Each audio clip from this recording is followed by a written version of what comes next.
Habang abala po ang mga Pilipino sa pagdiriwang ng Pasko sa kani-kanilang mga tahanan kasama ang kanilang mga mahal sa buhay, ilan po sa ating mga kababayan ang nagdaraos naman ng Kapaskuhan sa lansangan.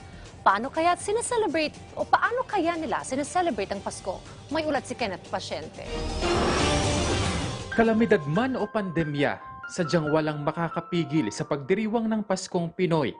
Pero ang selebrasyon may iba-ibang muka dahil mayroong magarbo. Mayroon din namang simple. Mayroong nagdiriwang sa loob ng tahanan at buo ang pamilya. At may iba na ginunita ang espesyal na araw sa kalsada. Gaya na lamang ng mga street dweller. Si Mercelita, umaasa na lamang sakaling may mga magagandang loob ang mag-aabot ng makakain para sa kanila.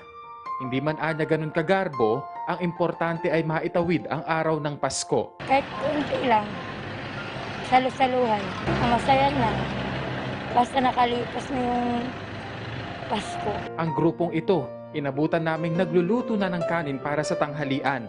Yun nga lang, hindi pa tiyak kung may ulam na silang pagsasaluhan. Naghihintay po na baka sakali na may dumaan na mag-abot ng mga ano dyan. Yun na lang po. Ganito rin ang eksena sa Liwasang Bonifacio. Para nga sa iba, tila ordinaryong araw na lamang ang Pasko. Pero iba't iba man ang mukha ng paggunita at pagdiriwang, ika nga, ang mas mahalaga ay ang pag-alala sa tunay na diwa ng Kapaskuhan, ang pagbibigayan. At yan din ang ating nasaksihan sa grupong ito ng mga street dweller na masayang pinagsaluhan ang natanggap na pagkain ng isa sa kanila.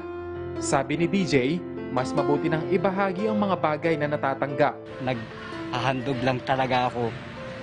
Nagkukusa akong binibigay ko sa kanila para maging masaya.